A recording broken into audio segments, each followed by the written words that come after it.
दोस्तों, semiconductor chips आज आपके फोन्स में, कंप्यूटर्स में, वॉशिंग मशीन्स में और फ्रिज में भी है।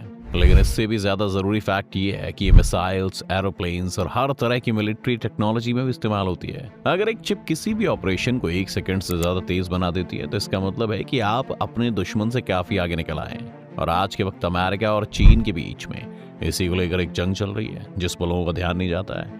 इस मिक्स में अगर आप ताइवान को भी जोड़ दें तो एक ऐसा लव हेट ट्रायंगल बना देता है जो इस पूरे रीजन को अनस्टेबल कर देता है। क्या है ये चीन और अमेरिका के बीच चल रही सेमीकंडक्टर वॉर और कैसे इसने दुनिया की टेंशन्स बढ़ा दिए हैं? आइए जानते हैं आज की इस वीडियो में, तो बस अंत तक बने रहिएगा हमारे साथ। लेकिन वीडियो शुरू होने से पहले अगर आप इस चैनल पर नए हैं या आपने अभी तक इस चैनल को सब्सक्राइब नहीं किया है तो चैनल को सब्सक्राइब करना और बेल आइकन दबाना ना भूलें। सेमीकंडक्टर चिप्स कितनी इंपॉर्टेंट है इसके बारे में तो आपको बताने की जरूरत नहीं होगी, लेकिन इसकी सप्लाई चेन भी बहुत ज्यादा इंपॉर्टेंट है और यही इस वॉर के पीछे की वजह है। जब अमेरिका ने सबसे पहले सेमीकंडक्टर चिप्स को बनाना शुरू किया था तो इस गेम में बहुत आगे थे। उनके पास दुनिया की बेस्ट टेक्नोलॉजी थी जिसका मुकाबला किसी के लिए भी करना बहुत मुश्किल था। लेकिन फिर गेम में आता है जापान, जहां पर तेजी से प्रोग्रेस चालू थी और अब वहां भी सेमीकंडक्टर चिप्स बननी शुरू हो गई थी। ये चिप्स अमेरिकन चिप्स से काफी सस्ती थी, इसीलिए लोग इन्हें अमेरिका में एक्सपोर्ट करके खूब सारा प्रॉफिट कमाने लगे। लेकिन फिर 1987 में अमेरिका ने जापानीज चिप्स पर 100% टैक्स लगा दिया, यानी अब ये चिप्स दोगुने दाम पर वहां बिकने लगी और जापान के चिप मार्केट को काफी लॉस हुआ। इसी समय चीन बहुत तेजी से इकोनॉमिक ग्रोथ के रास्ते पर चल रहा था और इसने ताइवान को बहुत ज्यादा नर्वस कर दिया। चीन जितना स्ट्रांग होता जाता उतना ही ताइवान के लिए खतरा बढ़ता, क्योंकि फिर वो ताइवान पर हमला कर सकते थे और ताइवान को एक सिक्योरिटी गारंटी चाहिए थी। ताइवान ने देखा कि सेमीकंडक्टर्स बहुत जरूरी है और उन्हें इस गेम में घुसना पड़ेगा, लेकिन वो ये भी चाहते थे कि उनकी हालत जापान जैसी ना हो जाए। इस समय ताइवान के कई लोग अमेरिका में पढ़कर वहां की सेमीकंडक्टर इंडस्ट्री में काम कर रहे थे। ताइवान सरकार ने लोगों को वापस बुलाया, इन्हें बहुत सारे पैसे ऑफर किए, हर तरह का गवर्नमेंट सपोर्ट दिया और यहाँ तक कि अमेरिका से ताइवान आने वाली फ्लाइट टिकट तक के पैसे भरे। ये टैलेंटेड लोग जब ताइवान लौटे तो इन्होंने देखना शुरू किया कि किस तरह ताइवान इस मार्केट में घुस सकता है और तभी इन लोगों में से एक मॉरिस चैंग को एक आइडिया आया। मॉरिस को पता था कि सेमीकंडक्टर बनाने के लिए जिन फैक्ट्रीज की जरूरत पड़ती है उन्हें सेटअप करना बहुत महंगा पड़ता है।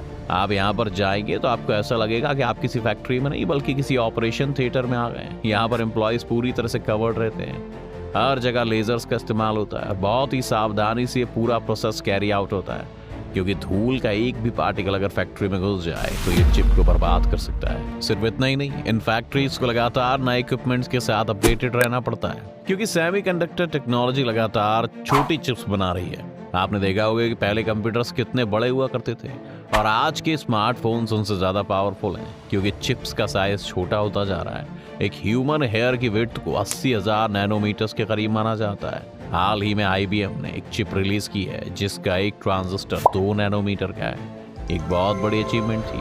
तो खैर, चिप्स बनाना बहुत महंगा था, इसीलिए मॉरिस ने डिसाइड किया कि वो अमेरिका की इस प्रॉब्लम को सॉल्व करेंगे और यहाँ से शुरुआत हुई ताइवान सेमीकंडक्टर मैन्युफैक्चरिंग कंपनी की, यानी TSMC की, जो आज दुनिया की 92% चिप्स बनाती है। अमेरिकन कंपनीज के लिए काम करना आसान हो गया, क्योंकि अब वो अपना पूरा फोकस सिर्फ डिजाइनिंग में लगा सकते थे और बाकी काम उन्हें ताइवान करके देता। और ताइवान के लिए ये फायदा था कि क्योंकि अब अमेरिका उनके ऊपर इतना डिपेंडेंट हो गया था, इसलिए अब वो ताइवान को चीन के हाथों में पड़ने नहीं दे सकता था और इससे सभी खुश थे। लेकिन इसी दौरान चीन भी तो तेजी से प्रोग्रेस कर रहा था और उसे भी सेमीकंडक्टर चिप्स की जरूरत थी। उन्होंने भी ताइवान को चिप्स के ऑर्डर देने शुरू कर दिए। हम अमेरिकन चिप टेक्नोलॉजी की मदद से ताइवान चिप बना रहा था और वो उसे अमेरिका के अलावा चीन को भी सप्लाई कर रहा था। चीन इस टाइम टोटल चिप्स में से 40% का कस्टमर बन गया था, लेकिन इस बात से अमेरिका को अभी उतनी चिंता नहीं थी, क्योंकि उन्हें लगा कि वो चीन से हमेशा ही आगे रहेंगे, क्योंकि डिजाइनिंग तो उन्हीं के हाथ में। लेकिन इसी बीच अमेरिकन कंपनीज भी अपने सॉफ्टवेयर और अपने डिजाइन्स चीन को बेच रही थी। चीन में प्राइवेट कंपनी जैसा कुछ नहीं है, जो है सरकार के कंट्रोल में, इसलिए चीन इन चिप्स का फायदा उठाकर अपनी मिलिट्री को स्ट्रांग बना रहा था। और फिर 2009 की एक सुबह अमेरिका के मिलिट्री जनरल्स उठते और न्यूज में देखते हैं कि चीन ने एक हाइपरसोनिक मिसाइल को टेस्ट कर लिया है। ये मिसाइल साउंड की स्पीड से तेज चलती थी और अमेरिका के पास गुरु उसका कोई जवाब नहीं था। सिर्फ इतना ही नहीं, अमेरिका के पास तो ऐसे रेडार सिस्टम्स भी नहीं थे जो इस मिसाइल को डिटेक्ट कर सके, और ये सब चीन ने अमेरिका के डिजाइन किए हुए चिप्स की मदद से बनाया था। ये अमेरिका के ईगो के सामने एक बहुत बड़ा तमाचा था जिसने अमेरिका को नींद से जगा दिया। और इसके बाद जो बाइडेन सत्ता में आए और उन्होंने एक बड़ा फैसला लिया। ये था अमेरिका का चिप्स एक्ट, जिसके मुताबिक अब कोई भी अमेरिकन कंपनी किसी भी तरह की टेक्नोलॉजी चीन को नहीं बेच सकती थी। सिर्फ इतना ही नहीं, अमेरिका जिन भी देशों में कंपनीज के साथ सेमीकंडक्टर चिप्स में ट्रेड करता था या फिर उन्हें अपने सॉफ्टवेयर बेचता था, वो सभी देश भी अब चीन के साथ ये ट्रेड नहीं कर सकते थे। इसने काफी हद तक अमेरिकन कंपनीज को नुकसान करवाया। एनवीडिया जैसी कंपनी ने एक ही क्वार्टर में 3.2 हजार करोड़ का रेवेन्यू लॉस रिपोर्ट किया। अमेरिका को पता था कि वो इन कंपनीज को नाराज नहीं कर सकते, इसीलिए उन्होंने इनके नुकसान के लिए उन्हें काफी सारा पैसा भी दिया। लेकिन अब यहीं पे आती है चीन की बात। अमेरिका सिर्फ चिप्स डिजाइन ही नहीं करता है, बल्कि चिप्स बनाने के लिए जो इक्विपमेंट्स और सॉफ्टवेयर की जरूरत पड़ती है उसके लिए भी अमेरिका ही जिम्मेदार है। अब चीन के ऊपर एक बहुत बड़ी मुसीबत आ गई है, लेकिन उनके पास अभी भी एक आखिरी बाजी बाकी है। अमेरिका को अभी भी अपनी चिप्स के लिए ताइवान का सहारा लेना पड़ता है, और चीन के मुताबिक तो ताइवान भी चीन का हिस्सा है। अगर चीन अमेरिका और ताइवान के बीच का ट्रेड रोक दे तो इससे अमेरिका का जो नुकसान होगा उसे इमेजिन भी नहीं किया जा सकता।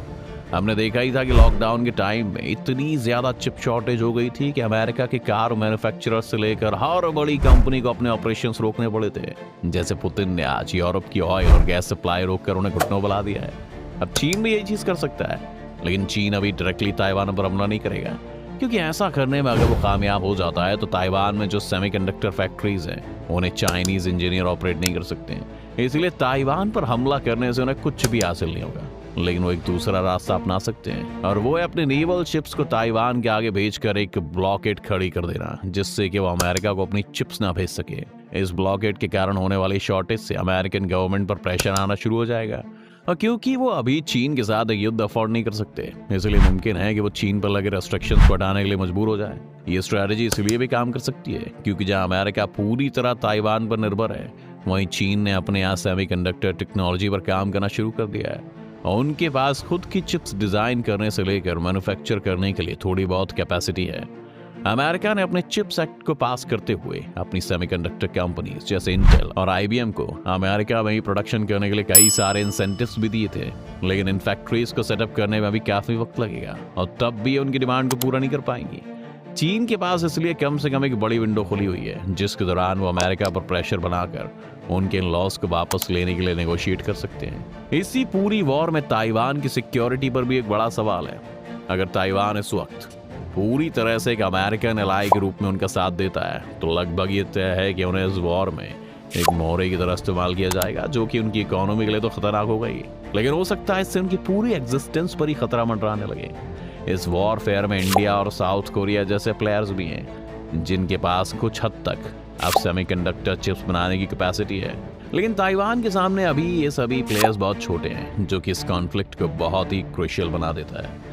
आपको क्या लगता है, क्या अमेरिका चीन को रोक पाएगा, या चीन अपनी दादागिरी से अमेरिका जैसी सुपर पावर्स को घुटनों पर ले आएगा?